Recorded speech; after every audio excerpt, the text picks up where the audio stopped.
Rwanda as a country is very, very important as ATCE, the umbrella body of all the countries growing tea in Africa. Because Rwanda teas compete very favorably among the top quality teas in the globe. And for that, we thank you, Rwanda. You make us proud as ATCE.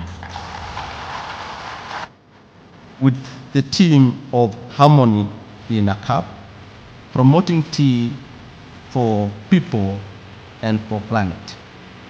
And it is my honor right now to officially announce the African Tea Convention and Exhibition open. I thank you for your attention.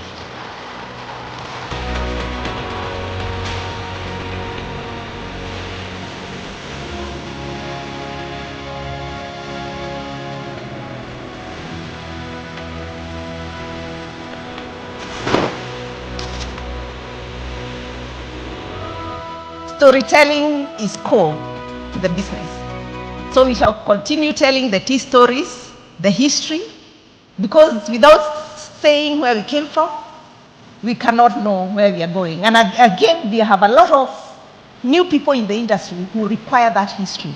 It's my honor to officially declare the 6th African Tea Convention and Exhibition closed.